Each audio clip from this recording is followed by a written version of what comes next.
Hello and welcome to the Week in 60 Minutes, brought to you by SpectatorTV and broadcast on Thursday, February 3rd.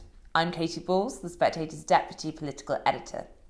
On the show, Sue Gray's 12-page update was released this week, and while Boris Johnson got through it in terms of the chamber performance, a trickle of letters have been going in. So, what happens next? I'll speak to James Forsyth and I'll also be joined by Michael Portillo. The Winter Olympics start on Friday, but there won't be the familiar crowds of supporters. China is still doggedly pursuing a zero-COVID strategy. When will it unlock? I'll speak to Cindy Yu and Charles Parton. The threat of a Russian invasion of Ukraine still looms. In his column this week, Douglas Murray says he's concerned about Britain's ambassador in Kyiv. He'll be on to explain why. To finish, could Kamala Harris be heading to the Supreme Court? Freddy Gray and Kate Andrews will join me to discuss. Before we get going, The Spectator is delighted that Canaccord Genuity Wealth Management are sponsoring the Week in 60 Minutes. Canaccord are experienced wealth planners and investment managers who go above and beyond to offer you support and guidance. You can visit at candowealth.com to find out more. Remember to subscribe also to our YouTube channel. Click the red subscribe button at the bottom of this video and you will never miss an episode again if you tap the bell icon. The Sue Gray update is out and Boris Johnson remains under pressure. Thanks to the Met Police's investigations into number 10 parties, the full report won't be released for some time to come. There's still, though, a trickle of number 10 confidence letters going into the 1922 chairman, Graham Brady. So what happens next? I'm joined now by our political editor, James Forsyth. James, so we've had the Sue Gray report update in, the handful of pages it was, and I think ahead of that report coming in, there was a sense that all the juicy bits would be taken out so there wouldn't be such a crunch moment for Boris Johnson. But yet, it does feel a little bit jumpy in the comments this week. What's going on? Yes, it does, Katie. I mean, we are back once more to people kind of furtively popping up to the fourth floor of Portcullis House to see whether you can see people kind of trying to find their way to Graham Brady's office or not. Now, I think there are several reasons for this. I think one of them is something that Boris Johnson said in the chamber on Monday in response. That Jimmy Savile drive at Keir Starmer has gone down very badly with Tory MPs, and I think has prompted some people to kind of put letters in because they're not prepared to defend it. The other thing is that the update, Sue Gray is very careful not to call it a report, the update doesn't make for pretty reading, and it is hard to believe reading it, but the report itself it is not going to be very difficult reading for the government and hard for it to weather. And then I think finally there's the fact that I think there was some lingering hope on the Tory benches that the events being referred to the police would involve kind of fairly junior members of staff and could be dismissed as something that Boris Johnson kind of couldn't really have known about. His alleged presence at several of them makes that line of defence far harder. And James, I suppose when we're back to that task that we never really want to get into, we're trying to guess the number of letters in. What's your sense of where we're at? Because I think that we're talking about crunch points, but do you think we could accidentally, in a way, get to 54 letters on quite a random day that no one really saw as a day for a confidence vote on Boris Johnson? Yeah, I think you could, because the kind of trickle is swelling and beginning to turn into a stream. And I think one of the other things is that in these one-on-one meetings that Boris Johnson is having with MPs, you talk to those who've been there, they talk about how he puts his head on his hands a lot and nods as they're talking to him. And lots of people take away from that he has agreed with them on their point, whether they're arguing to cancel the Nix rise or to scrap VAT on energy bills. And then when those things don't happen, now Boris Johnson has been quite careful not to commit himself to that happening, but the people listening to him think he has, they then get irritated and that makes them more likely to put letters in. I mean, the crucial question right now is, for every publicly declared letter, how many do we think have put one in privately? And there are different opinions about this in the parliamentary party, and it's hard to work out because when Theresa May was Prime Minister, it was a roughly 1-to-1 ratio between publicly declared letters and letters that had actually gone in. When Ian Duncan Smith was leader, I think it was only about a quarter of the letters writers publicly owned up to what they'd done. Now, if you talk to those people on the Boris Johnson campaign team, they think that a not unreasonable estimate is that for every one letter in publicly, there are 1.5 letters in privately. That would mean that we are in the 30s in terms of the number of letters submitted. Now, that is obviously not 54, but it is worryingly close to that for Downing Street, considering this steady trickle. And James, we're seeing efforts from Boris Johnson and his team to shore up his position and ultimately remind MPs there's more to life than parties and stories about birthday cake. How is he getting on with that? Because we had the Levelling Up white paper this week, which had been talked up as, a way to reset the Premiership. Yeah, you've had Levelling Up white paper, you've had the energy announcements today, and I mean, the hope is to kind of try and show some momentum on domestic policy and change the conversation. I think the problem and the challenge for the government is that as this story bubbles along, it is very hard to get the media to concentrate on anything else. And it's also very hard to persuade the public that a government that so clearly isn't in control of itself is in control of events. And I mean, that is one of the big challenges for the Tories right now. And let's talk about those energy announcements, because ultimately, as we expected, there are issues in terms of the price cap going up, but the national insurance hike is going ahead, something lots of Tory MPs thought might go because of Boris Johnson's weak position. So the Treasury is offering some support, but does it mean much when actually working people are going to have their taxes going up as soon as we get into the spring?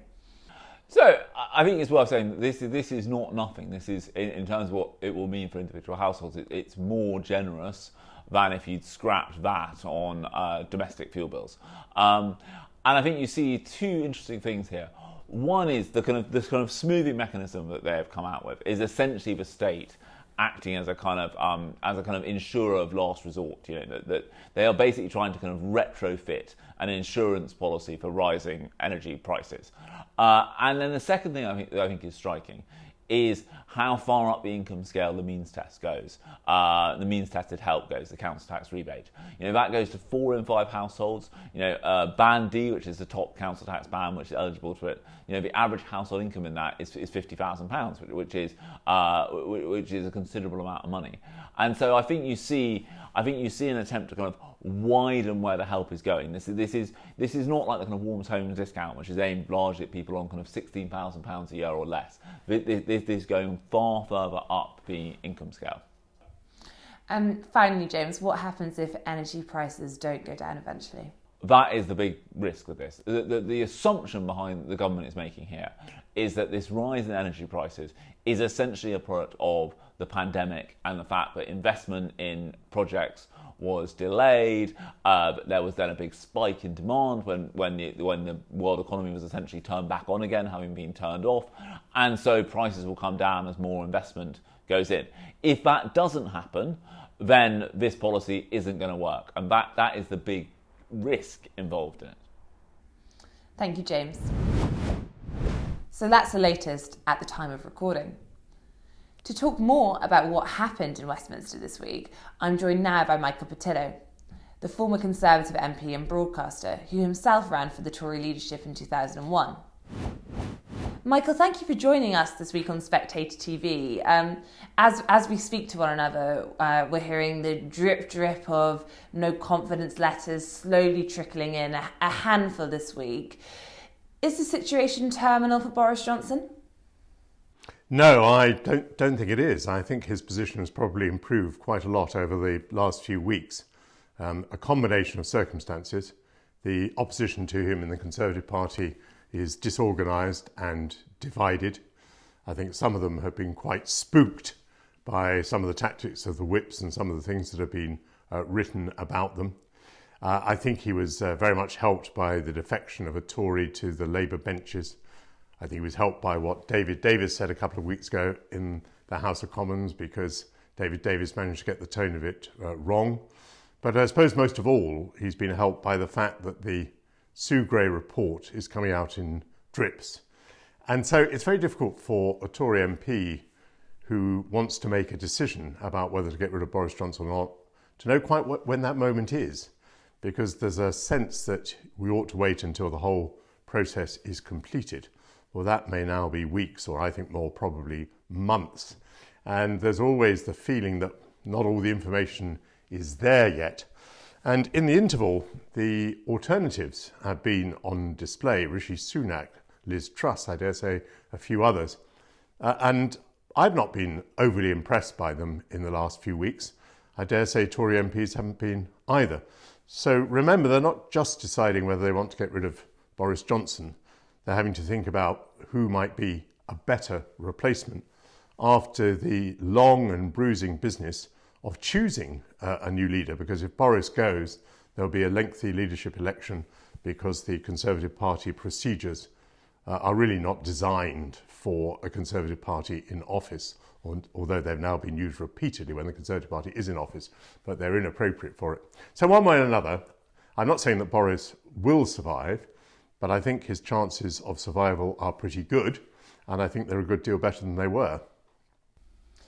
And one of the things that's been dominating the conversation in Westminster in recent weeks, other than cake, is confidence votes. It's yet to happen, but as you mentioned, we're in a situation where no one's really organising the letters. It feels it's dripping. It's various parts of the party, so it's very hard to predict. But if we end up in a situation where 54 letters go in and there is a confidence vote, do you therefore think Boris Johnson is actually quite a strong position to win that vote, or could a secret ballot come back to bite him? Well, I'm not in the House of Commons anymore. I'm distant from it. And you can only know that if you're in the House of Commons. And indeed, even if you're in the House of Commons, you can't know that because you can't know everybody's mind. You don't know what's going to happen. You don't know what can be the impact of a brief election campaign around the vote of no confidence. You know, I think Boris would get in touch with a lot of members of Parliament. He would use his famous charm. So there are all sorts of unpredictable things. But with all those caveats, I would have said, yes, he has a pretty good chance of surviving the confidence vote. If Theresa May survived the confidence vote, I think Boris has a pretty good chance. Although things have moved on a lot since the last election, there must be some Conservative MPs who remember that they won the last election with Brexit and with Boris. Now, Brexit will not be an issue at the next election, or certainly not in the way it was at the last one. And they have to ask themselves, can they win next time without either Brexit or Boris?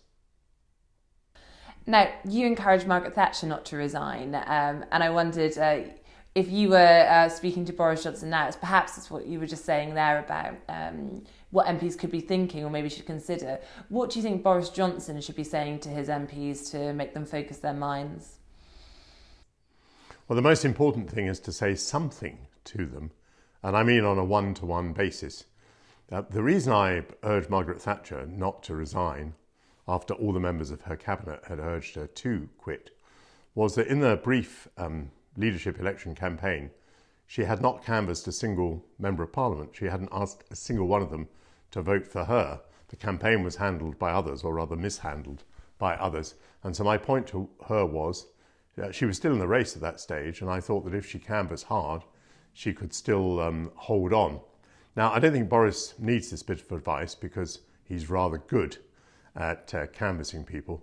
But the second bit of advice, apart from talking to people, that I would offer him is something that I gained from Michael Heseltine. And Heseltine's principle was that no member of Parliament was a lost cause, was a hopeless case. So even if you know that somebody has opposed you for decades, that's no reason why you shouldn't go and canvass them, because you don't know whether that person will calculate that keeping you, Boris, is a better bet than the alternative. As an example of this, in a way, I probably spent 20 or 25 years hoping and even mildly campaigning that Boris should not become the leader of the Conservative Party. And here I am now, rather believing that if I was still a Conservative Member of Parliament, I'd probably want to retain him rather than lose him at the moment. Now, you're a low-tax Tory, and one of the things which has been interesting to follow in the past week or so is Boris Johnson had lots of meetings with his MPs, doing some of the things that you've just been talking about, telling them why they should stick with him, and repeatedly the national insurance hike has come up. Many MPs, as I think tends to happen in a Boris Johnson meeting, left with a distinct sense that the Prime Minister agreed with them and was going to ditch it. But we heard over the weekend from Rishi Sunak and Boris Johnson that the national insurance rise is going ahead. How much of a problem do you think is that for Boris Johnson's position if Tories ultimately feel that he is not as leading the Conservative government they want to see, and perhaps the next election is going to have to talk about more big state conservatism than what they would want to? Well, I think they're going to be very unhappy that national insurance is going up. Some of them, a few brave souls, actually voted against it. And the reason they voted against it was not just they didn't want tax rises, but in particular they didn't want that tax rise. They didn't want a tax that fell on working people quite heavily, and they didn't want a tax that fell on jobs quite heavily, and on employers, and that could have an effect on putting up prices. And the combination of all that with the other things that are going to happen, the general inflationary position and the energy prices, it's a serious situation, and members of Parliament are very worried that they're going to lose heaps of votes about all of this. The comparison with Margaret Thatcher is quite interesting because she probably, for a while at least, talked a better game than the one that she played. I mean, I was just checking this today. You know, the rate of income tax, the top rate, was 60% until 1988. That is to say that she'd been in office for 9 years with a top rate of tax of 60%. Top rate of tax today, I believe, is 45%. So, of course, it depends what you're measuring. And I believe that it is true that the tax burden is now at its highest for 70 years. So this is displeasing to Tories. On the other hand, if you're going to make historic comparisons, it's probably best to, make them quite accurate. And to me, I mean, it is extraordinary to recall that we were there 9 years in government with a top rate of tax of 60%. So perhaps Boris Johnson and Rishi Sunak have a point when they say they are Thatcherites still. I don't think they are Thatcherites, but I think Rishi Sunak perhaps is being Thatcherite in a slightly different way, which is he said as Chancellor that he was going to increase spending on social care and on the National Health Service, in particular the National Health Service, and that it would have to be paid for, that there wasn't a magic money tree. Well, of course, there has been a magic money tree, but the magic money tree has come to an end. That's his position. And for his credibility as Chancellor, it would be very bad, I think, if now it could be said, yes, well, all these increases can be paid for, and the taxpayer doesn't need to bother to recompense the Exchequer. It can all go on borrowing. Now, Margaret Thatcher was a bit of a stickler for trying to reduce public borrowing, and Rishi, therefore, is showing some Thatcherite tendencies in wishing to control the amount of public borrowing. Now, I want to talk about the point you made earlier, which is ultimately one thing that's keeping Boris Johnson safe right now is if we think about who could replace him, no one's really sticking their head above the parapet. You had Tom Tugendhat saying he will run if there's a vacancy, but no one in cabinet. And you mounted your own challenge for the leadership of the party in 2001. What do you think will be going through the minds of would-be contenders? You mentioned Rishi Sunak and Liz Truss when it comes to when to make your move, how to operate, whereby perhaps you look loyal while also keeping your chances there? Well, I think they'll be wondering whether there is any dignified way to indicate to the world that you'd be willing to lead the Conservative Party, whilst also telling the world that you're absolutely loyal to the existing Prime Minister. And the fact is that there is no dignified way of doing that. I think Rishi Sunak made a pretty good error right at the beginning of this when he was very slow to indicate support for the Prime Minister and did so in a pretty half-hearted way.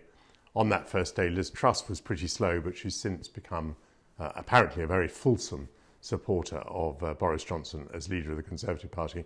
No, they are in a bind. Tom Tugendhat is in a much easier position. He can declare his hand. He has declared his hand. The thing that Tom Tugendhat would have to fear, because I've made both of these mistakes. So one mistake I made was being in the cabinet and trying to indicate to people that if John Major left, I would be ready to stand. But the following time, which was 2001, the one you referred to, I declared my candidacy very early because I didn't want a reputation for hesitancy. And then for a couple of weeks, maybe I'm exaggerating, but there were no other candidates. And I was hanging there, the only target. So in all that time, all the fire was directed at me. So Tom is somewhat in that position.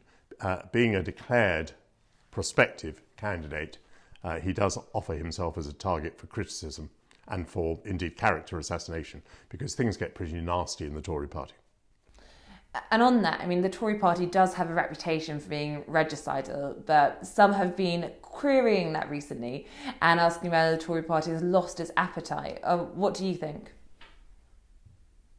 Well, I don't think the Tory party actually has an appetite for regicide. It's just that, every now and again it deems it necessary. I mean, obviously I wasn't in agreement when they deemed it necessary in the case of Margaret Thatcher.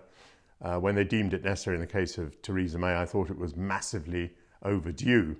But the decision, I think I may have said this already, is not, of course, just whether you want Boris Johnson or not, but whether you think that someone else would do better.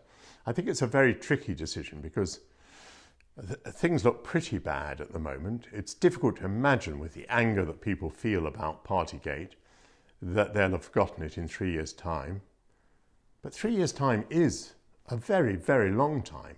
I think it is quite possible that at least they won't feel the rage that they feel now. Well, maybe they'll have turned against Boris and they won't turn back. But you can't rule anything out, because when the electors go to the polls, presumably the choice is going to be Boris Johnson or Keir Starmer. And I think the chances of Boris beating Keir Starmer are still pretty good. So these are complex calculations that Conservative members of Parliament have to make. Maybe Boris's greatest fear should be the following: that quite a lot of members of Parliament don't have much experience, not only because they came in 2019, but they've not been in a collegiate situation for most of that time because of COVID. So they're quite raw. They're quite immature. I mean, for example, I hear people talking about how bad the local election results are going to be and how terrifying that is.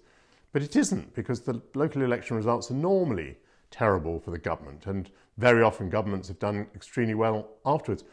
I remember meeting Boris Johnson to interview him the day after the European elections of, oh my goodness, what was it, 2019, wasn't it? When the Conservatives had come fifth and got 9%. But later that year, 6 months later, would win a general election with a majority of 80. So, the electorate make decisions about how to vote and understand perfectly well. They know that a local election is quite different from a general election, and they may well vote very differently. I think, on the other hand, if I've seen the latest polls, which put Labour 5 points ahead, 5 points ahead is historically quite a small margin for the opposition party when the government has been through a rough patch, which it certainly has. And do you think in order for Boris Johnson to keep support of those MPs who have decided to stick with him for the time being, does he need to change how he governs? Because one of the big frustrations is the fact that number 10 often seems very dysfunctional, and that leads to bad choices and U-turns. Well, of course he ought to change the way he governs.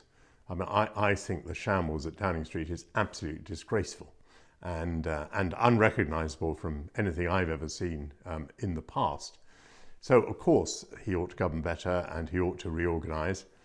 He ought to become more serious as a person. He ought to become more interested in understanding the decisions that he takes, and not, for example, in the case of Partygate, thinking that because he didn't much like the decision that he had announced, that probably one way of showing his contempt for his own announcement was to ignore the rules that he was imposing on others. So, of course, there ought to be improvements. But when I heard him say in the House of Commons, I've got it and I'll fix it, that to me was wholly incredible, and I think will be to the vast majority of Conservatives. So, of course, he ought to change, but I very much doubt whether any of them is placing a bet on the likelihood that he will change. And just finally, Michael Gove is your biographer. He wrote that you were the future of the right, and I think in turn you once said that he was the future of the right. Do you still think that? I doubt it. I mean, no one's talking about Michael Gove at the moment as a future leader, which, of course, might turn out to be to his advantage. What I do know about Michael Gove is that he is, in many ways, an absolutely model minister. He stands out head and shoulders above most of his colleagues, because when he gets to a department, he has an idea about what he wants to do, and he gets it done. I think he's a very, very strong candidate for Prime Minister. Unfortunately, he's made many enemies along the way, and so I don't anticipate that will be what will happen. But in terms of ability, Michael probably would be the strongest candidate. Remember, that's not all that Tory MPs are worried about. They're also worried about who can win elections. So Boris's inability to be certainly a conventional, I would even say an effective Prime Minister, is, for some members of Parliament at least, secondary to his proven ability to win one election after another. If he can keep his ratings going the right direction, or I suppose turn those ratings around. Thank you very much for joining us today, Michael. Thank you, Katie. Beijing's Winter Olympics start tomorrow, but don't expect cheering crowds or packed out stadiums. In this week's cover piece, Cindy Yu writes about how China found itself in a zero-COVID trap. To explain, Cindy joins me now, along with Charles Parton, a former diplomat who is now a senior associate fellow at RUSI. Cindy, in this week's magazine, you write about how China has got stuck in a zero-COVID trap. To begin, can you just tell viewers what exactly the current rules in China are? So obviously the country is massive. I think people often forget that it's bigger than Europe as a continent. So given that, there's quite a lot of different rules flying around depending on the COVID situation in each region or city. In the worst case scenario, over Christmas in the city of Xi'an in central China, people weren't even allowed to leave their flats to go food shopping. So for the first time ever, the government delivered food rations. Now that's to a city of 13 million people. And you can imagine the kind of problems that arise from that kind of logistical challenge. So that was on the harsher end of things. Normally in China, lockdown looks like you've got in your flats, you've got food deliveries going on through the gig economy, and you can go out shopping every other day or so. When you're not in lockdown, people have a health code on their mobile phones where it's a traffic light system, and if you're green, you can go into all sorts of public spaces. If you're amber or red because you've recently been somewhere high risk, then that limits your movements. Now that app during more relaxed times in China is merely a formality. People don't really check it too much. But at the moment, where Delta and Omicron are both flaring in the country, it's not a relaxed time at all. So we're seeing a lot of tension at the moment. And Cindy, we also have the Winter Olympics. You write in your cover piece about the director and what the choice tells us. Yeah, so the director is Zhang Yimou, who is one of my favourites, and the reason probably he caters to my taste is because I'm somewhat of a foreigner to Chinese taste these days. His films such as Hero or Raise the Red Lantern, they're more popular at film festivals like Cannes and Sundance than they are within China. But that was a deliberate choice. This opening ceremony, as it was in 2008, are both designed to appeal to the foreigner. They're designed to have international appeal, to show China off. But the difference between this time and 2008 is that was, an event watched by 2 billion people around the world, 91,000 live audience members. This time round, no members of the general public will be at the Winter Olympics. Only a select few people like Putin, Imran Khan, who leads Pakistan, Dr. Tedros of the WHO, and some well-connected Chinese will be allowed to be there. And that's because of COVID. So it's a completely different atmosphere where, even though China wants to show itself off to the world, zero COVID and the flare-ups are just simply casting a shadow over everything. Charles, how important are events such as these to China, events like the Winter Olympics, in terms of geopolitics? I think the party regards them as extremely important. That's why it puts so much money and effort both into getting the games in the first place and then putting on a wonderful show as a demonstration that China is now a strong country. And Cindy, when it comes to the zero COVID approach, why are we now in a situation where there is still a zero COVID approach? Because we hear stats about 85% being jabbed. If you look at other countries, that is the case that you would expect there to be enough vaccine cover to ease things up a bit. Yeah, absolutely. I mean, China is almost at herd immunity, but I think Omicron is the thing that changes everything because, as we know from the Western experience, Omicron does escape a lot of the original vaccines that we have, with the exception of maybe Pfizer, Moderna, the mRNA vaccines. Now, China's vaccination program, though impressive, has only been based on the Chinese ones, which are based on this so-called inactivated vaccine technology. So what used to be, dead viruses, and then they're injected to create an immune response. They're not nearly as effective as mRNA vaccines. So given less efficacy, even that kind of coverage is not enough to save China from Omicron if zero COVID wasn't there as a first barrier, as it were. Added to that, China's also politically boxed itself in because the government has made it, part of a political legacy to save lives.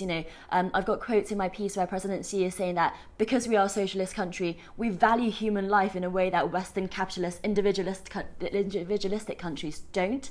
So they've made it into a political situation. So now to U-turn and say, oh, we're going to have to live with COVID, that's going to be a very hard pill to swallow for the public who've bought that narrative. And then I think you also have to think about the Chinese society's own hypochondria, which is, they've always been health obsessed. And so people are terrified of the virus, not least because of this confluence of factors, because politics have come into it. But that means that there's no clamour to open up either within China, leaving diaspora like me in London rather desperate to go back, but not really being able to. Charles, are you surprised that China hasn't followed, I suppose, Russia's step with their Sputnik vaccine, which seems very similar, and there have been reports on it to vaccines in the West? It feels as though China is perhaps a step behind. Well, China deliberately turned down the offer to manufacture in its own territory Western vaccines, which are effective. And that's why I think it's part of the reason why it's landed itself in such an appalling dilemma.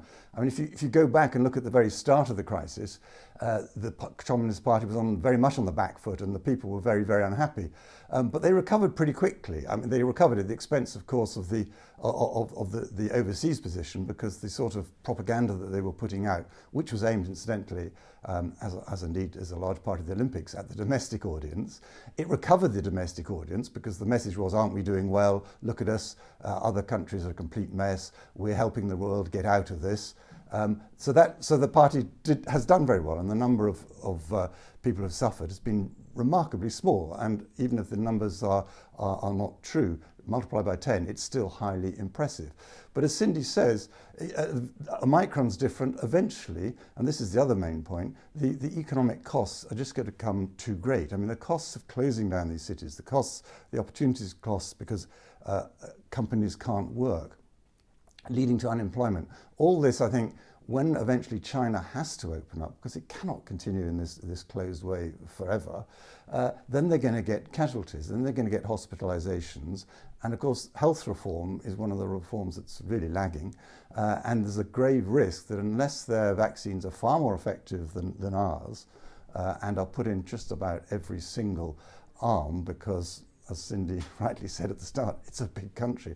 There are 1.4 billion people. Let's suppose that 5% of those get COVID. You have a really big problem, and the health services will be overwhelmed. And where do the people turn their anger? There's only one target, because everything good comes from the party. But since everything comes from the party, so does everything bad. So I think they've got a real problem there. So Cindy, do you think we could see this indefinitely being the case, the zero COVID policy? Has Xi signalled when they plan to, loosen up, perhaps open up borders? So I think it was always the plan to keep this policy for this year, firstly because of the Winter Olympics happening this week, but also because of the October National People's Congress, where Xi Jinping was meant to step down in a former life of Chinese politics, but is now going to be continuing his governance. It's the end of his first decade in power, but he abolished term limits. So that's a very politically sensitive and important time in October. So they were never going to allow a COVID flare-up before then anyway. We're now looking at 2023 before China opens up.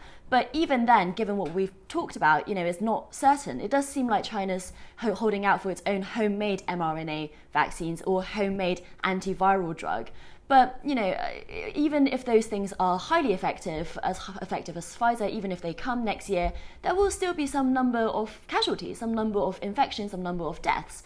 And until the government starts leading the public conversation towards accepting that's okay, rather than one case or one death being a problem, the goalposts are just going to be way too high to meet for any realistic medical breakthroughs to come in the near future. So they're really gambling at the moment. They're crossing their fingers, and I don't really think they know when they're going to open up or how.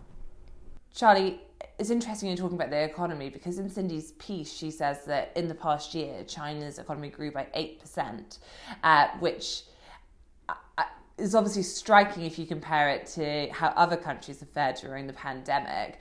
Do you think we can take that figure seriously? And if so, does that suggest the zero COVID policy is going to be more of a problem for countries that rely on China than China itself? Well, I don't take any of these GDP statistics seriously. I mean, we could go out into the street and here outside the Spectator, dig a hole and fill it in, and it would count towards the GDP. It's very much a question of your productivity. And for the Chinese Communist Party, what really matters is unemployment. And I think Cindy had a figure in her piece again about 4 million companies that have folded in the last year. So 8%, whatever. I mean, don't forget, of course, that's coming from a low base. But what really matters is the welfare of the people, the feeling of prosperity, etc. So, and Cindy says, well, she doesn't think that the country is going to open until, well, we don't exactly know when the party congress is going to be, but it'll be October or November. But I'm not expecting it until the whole process is finished, which is the National People's Congress as opposed to the party's congress. And that will take place in March 2023. So I'm not expecting anything before that. And so we've probably got at least a year, and I think Cindy was right to indicate that it may even be longer than that, where the economic situation is going to deteriorate for a number of reasons that are extraneous to COVID also, but in particular because of the COVID situation, where China's been held up by exports, its export performance in the last year. But most analysts think that won't continue at the same level, because of course we in the West have had a pretty bad year or two in the past and have had to import a lot of stuff from China. Now our economies, as we've opened up, are beginning to get back onto our feet. So exports may drop, and that may affect employment. And that's the crucial issue, the employment issue.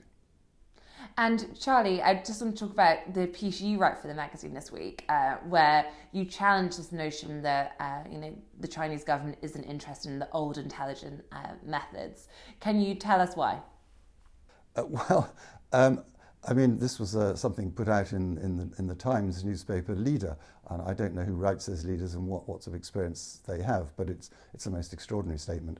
I mean, you have to ask yourselves, why in that case does China have an enormous Ministry of State Security, the equivalent of our Secret Intelligence Service? You have to ask why Richard Moore, the head of our service, said, well, China is our number one priority. And you have to ask yourself other things like, what on earth are they doing, the Brits doing, expelling 3 intelligence officers, as they did in 2020. But I think the point of the Spectator piece is, yes, for sure, traditional espionage is not just alive, but being conducted on a massive scale. And I didn't even go into any detail on the cyber side. But beyond that, because China is an intelligent state in which you could say that information, intelligence in Chinese, I think Cindy will confirm, Xinhua, is frankly, there's no great difference. And increasingly, actually, one could say that open source intelligence is as good as hidden intelligence. So it's been collected in a whole manner of ways beyond just the traditional espionage, even though that remains a really important part of it. And I don't think that we are yet protecting ourselves sufficiently against that sort of threat. And I think there's a lot more that will be coming out about this in weeks to come. And you yourself have been tapped up once? Yes. After I left the diplomatic service and ceased to have a diplomatic visa, which may well actually be a relevant consideration. This is not uncommon. This happens on a frequent basis to those who the Chinese intelligence services believe either have historic knowledge or could be of use. And I was advisor to the Foreign Affairs Committee of the House of Commons, I think that would certainly have made me a target. Plus the fact that having worked in the British government for all those years and in the European government, I know people, I know a few things. Why not have a crack at me? They did. Cindy, just finally, it's interesting hearing Charlie's experience, because obviously we recently had the news stories about Christina Lee and her influence in Parliament. So how common do you think this is? Well, I think Charlie's piece is really interesting because what he says is that these are called iceberg operations where, what we see is just the tip, basically. And it's interesting that MI5 did release that because it's not very common. Obviously, in 2020, something similar happened, as Charlie mentioned. But it does make you wonder what else is happening underneath the surface. Now, I think it's important that Charlie knows how the Chinese do these things because he worked in China for so many decades and because he worked in the British government as well. The question is, if people they're tapping up don't have that experience, don't have that knowledge, do they know what to do when they are potentially being scouted out, when someone is asking them for coffee, when someone is asking them questions? What is the training there? And I think the important thing that Charlie mentions in his piece is that we need more education. We need academics to understand better, and businesses and politicians to be better trained in identifying this kind of approach, so that, I think every intelligence service is going to try to do this to all countries in the world. That's what the intelligence service does. And I'd be quite worried if the Brits weren't trying similar things in China. But it's about knowing when that's happening and being, fully transparent and mindful of it. Thank you, Cindy. Thank you, Charlie. In his column for the magazine this week, Douglas Murray writes about why he thinks social media posts by Britain's ambassador to Ukraine represent the weakness of our national character. To explain, Douglas joins me now. Douglas, in your column this week, you express your concern for our ambassador in Kyiv. What's bothering you? Well, almost everything. Our ambassador from Britain to the Ukraine is one Melinda Simmons, and she's obviously not a household name in the UK. Members of the diplomatic corps tend not to be. But I've taken an interest in her because, of course, this is a very important time in Kyiv, and we have an ambassador whose social media accounts, at any rate, seem to suggest that she is the absolutely prototypical example of modern Britishness. That is, she seems obsessed with, first of all, gender issues, secondly, to do with mental wellness issues, to do with the importance of me time, and much more. And I give examples in the column of this, and they are of an asinine nature that is, I think, quite extraordinary for anyone who reads it.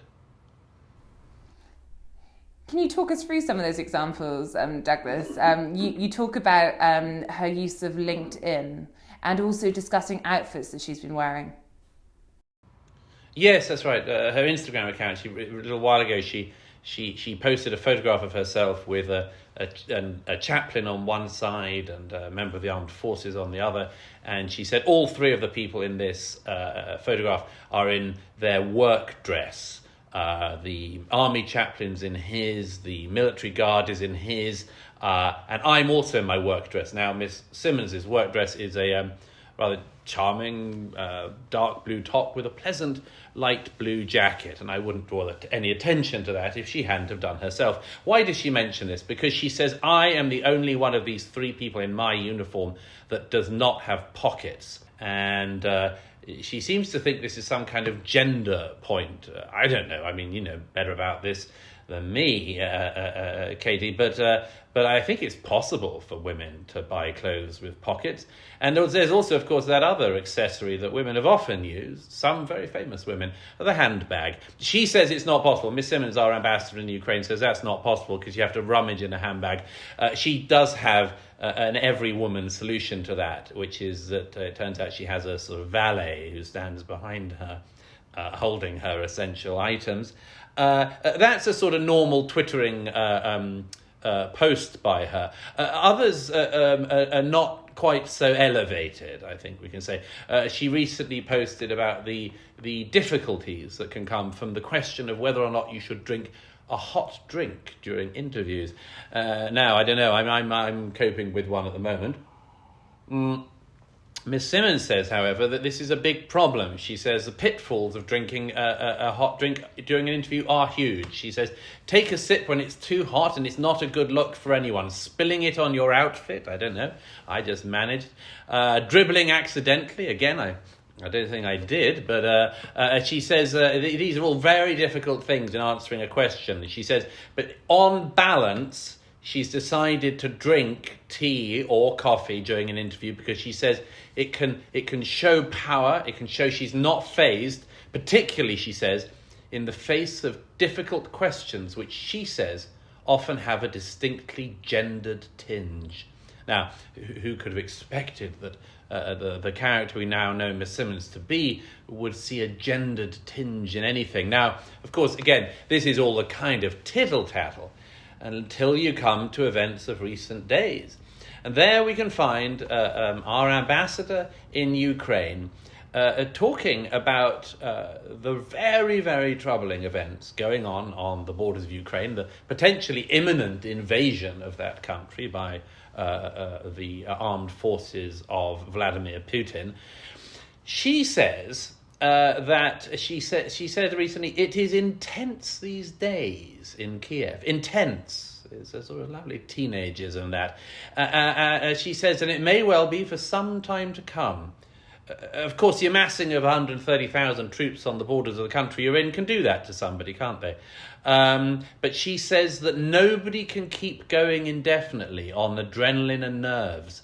And that's why she said she recently grabbed a 30-minute walk in the snow and came back feeling several kilos lighter. And she accompanied this with the hashtags, hashtag decompression and hashtag stress management.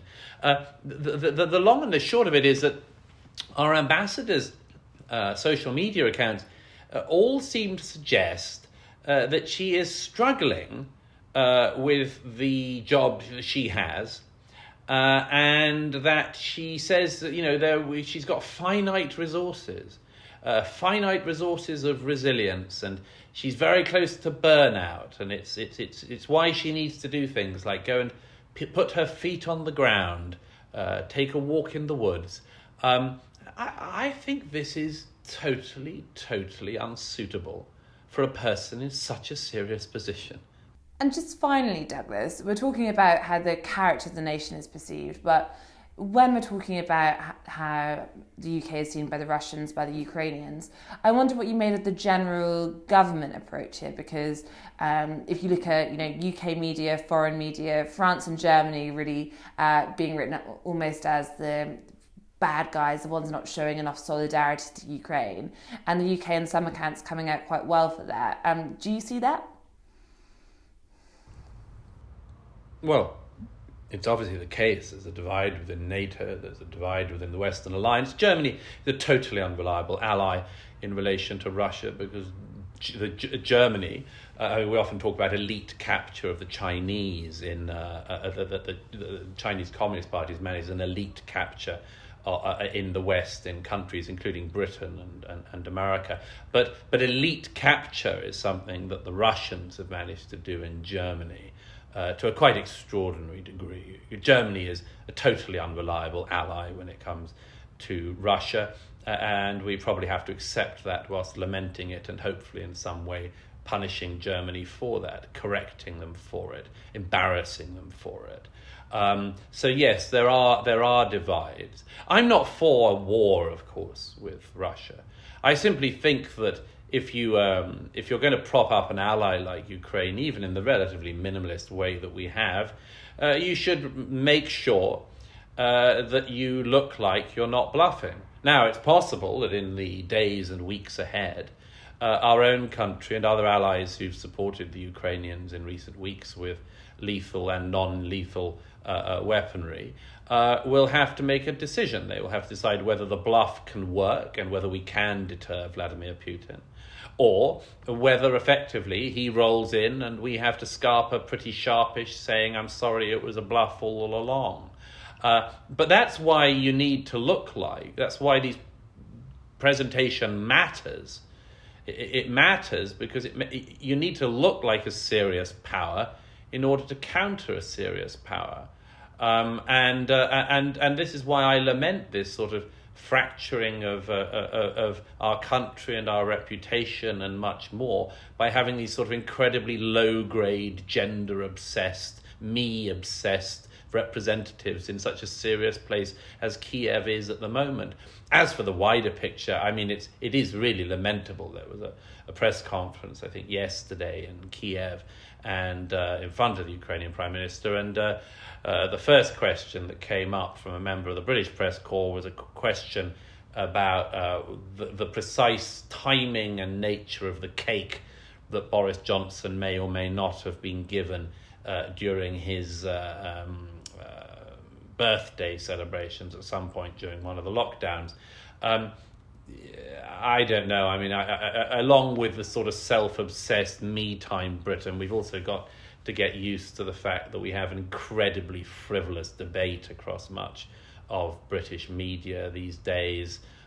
We have ITV correspondents tweeting out, "There was a cake," as a sort of scoop revelation and much more. I lament what Boris Johnson and some of his mates and others have been doing in Downing Street. I think it's itself a letdown to the British people and the trust we put in them. But for God's sake, I mean, we have 130,000 Russian troops on the Ukrainian border. It's possible that if the Russians invade Ukraine, the Chinese will see the green light to take Taiwan, and the 21st century begins with a land grab of two of the most hostile and appalling powers on earth. It's possible that's all going on, and wow, how the history books would be amazed that at that very point, Westminster and the British media was obsessed with marzipan. Thank you, Douglas. We're going to finish up in the States. Vice President Kamala Harris's approval ratings are lower than her last four predecessors. What's gone wrong? On the Spectator's website this week, Freddy Gray writes about the rumours that Joe Biden might boot Harris into the vacancy at the Supreme Court. He joins me now alongside Kate Andrews. Freddie, on the Spectator website this week, you write that Kamala Harris's days as vice president could be numbered. Why is that? Well, I'm not sure that they will be numbered. I think that the headline maybe did a little bit more work than it should have done there. I mean, there's certainly this wild idea that's been flying around Washington that Kamala Harris could be moved onto the Supreme Court to make way for a new, a more popular vice presidential figure who could take over from a sort of failing Joe Biden before the 2024 presidential election. As I say, it's quite a wild idea, and what looks more likely, what seems to be happening, is that Kamala Harris is actually involved in choosing, very heavily involved in choosing the next Supreme Court nominee, because there is now a vacancy opening up in June. But I think the very fact this rumour was talked about so much, and by Democrats as well as Republicans, shows how much the Democrats are panicking. They're in a real bind. They know that the midterm elections are going to be bad, or they fear that they're going to be dreadful. And they know that the Harris-Biden administration, Biden-Harris, it was called Harris-Biden by Biden once, that's quite a funny slip, is a disaster at the moment, and it doesn't seem to be showing any signs of recovering. So they're trying to find another option, and they're trying to find another candidate. Another problem is, even if you got rid of Harris, who is very unpopular, more unpopular than Biden, who would you find to replace her? There doesn't seem to be anyone. Yes, Kate, as Freddie touches on, in a way, the very fact this rumour seems to have so much mileage points to issues with Kamala Harris. Why is it that she is so unpopular? You wrote about her some time ago, warning of issues ahead. So as Freddie mentioned, Katie, Kamala Harris is not doing very well in the polls. She has polled well before, but at the moment, her approval rating can be anywhere between the mid-30s in that percentage point, and I think she's actually hovering on average in the mid-40s with over 50% disapproval rating. One of the difficulties for Harris is that this is a long-term trend. So when she was actually running for the top job in the Democratic primaries to be the next president of the United States, to be their nominee, she was polling in the single digits in 2020. She quite cleverly removed herself, backed out before there were any votes so that this could be, an even more obvious problem for her in the national media, and then allowed people like Elizabeth Warren to take the flak, to not do as well, to see Biden and even Bernie Sanders for a while surging ahead. And she waited quite quietly in the wings, and then of course was appointed his VP and has had popular moments, but never really when she's put herself center stage. And as I wrote for Spectator World last year, I think one of the many problems that she's had is that flip-flopping. People don't quite know where she stands. And also when you dig into her past, the Democratic Party is pretty uncomfortable with a lot of the stances that she used to take. I mean, she was very tough on crime when she was Attorney General of California. Now she's soft on crime. She's changed her opinions on fracking, on healthcare.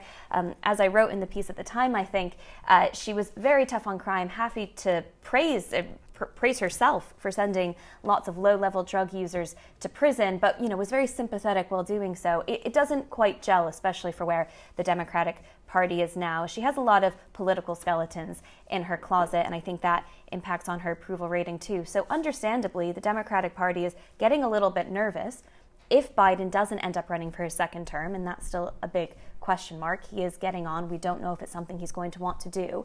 She would be the obvious candidate, the establishment party candidate to replace him. But given her issues with approval in the past, and certainly now, she might not be somebody that they actually want to have go up against, say, a popular Republican. And Freddie, if Kamala were to go, if we go along with that rumour for now, who do Democrats really think would fare better?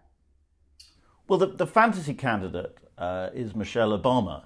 Americans like dynasties and they're sort of drawn to them. So this idea of Michelle Obama kind of coming back and the Obamas playing a sort of front-line role in politics has been very attractive to a lot of Democrats for a while. There's been no indication that she actually would do it. And a lot of people thought that Biden should pick her instead of Kamala Harris. But again, she showed no sign that she was interested in doing it. The Obamas, of course, are making large sums of money through Spotify and Netflix, and I think they might be enjoying that slightly more than the grubby politics of Washington, D.C. at the moment. And the other candidates are Pete Buttigieg, the transportation secretary, but again, he ran a presidential campaign that sort of floundered. Amy Klobuchar, another presidential candidate in 2020. Again, I'd say her candidacy had weaknesses. So there's no real good option apart from the Michelle Obama one, which would definitely generate a lot of enthusiasm among sort of Democratic grassroots and sort of bring the party back as a sense of optimism. But there's no evidence that that idea is based in reality. Freddie, how are Team Kamala coping? Because as Kamala Harris comes under more pressure, there's definitely reports that all is not well in the team. We're hearing about destructive work patterns and perhaps Kamala's own side turning on her. Well, there's a lot of nasty whispers about her and a lot of briefing against her in the Washington press. She recently changed her team. She junked some of her old advisors and tried a sort of makeover and got some Hillary Clinton people involved, which, given Hillary Clinton's popularity, is not necessarily a great idea. But there are rumours, and some people look at the videos of her and suggest that she's on drugs. I don't think there's any evidence to that, or that she's drinking heavily. I don't think there's any firm evidence of that. But she certainly doesn't seem to be performing well. I think she's well aware of the fact that she's unpopular, and even a cold-hearted person like me can feel a bat squeak of sympathy for her at the moment because she's struggling so much. And Kate, just finally, if we're looking at whether it's Biden or Kamala Harris going up, who are the Republican contenders we should be looking out for? To be honest, there are so many. I mean, the big question within the Republican Party right now is whether or not Donald Trump would try to seek his second term. And that would just throw everything into a different direction because you have people like Ron DeSantis, the governor of Florida, who's made a lot of waves during COVID, people like Ted Cruz, who are big supporters of the president, who also have presidential ambitions, who may step back or make different choices if Donald Trump decides to pursue it. But it's very unlikely that Donald Trump wouldn't be challenged. And then you have big question marks around some of those rising stars in the party and established stars, people like the former governor of South Carolina, Nikki Haley, also a former representative to the UN. There's a real South Carolina contingent, actually. Senator Tim Scott as well has made a lot of waves. I mean, these would be very difficult people actually for Kamala Harris to go up against in a general election. I think even for President Biden. Arguably, maybe Kamala's best shot would be someone like President Trump, because it would be quite divisive for lots of different reasons on both sides. But the Republican Party has a lot to grapple with before anyone's going to know who Biden or Kamala Harris are running against. The midterms, however, do look to be very favorable for the Republican Party. So the internal politics are going to matter just as much as the external ones come November.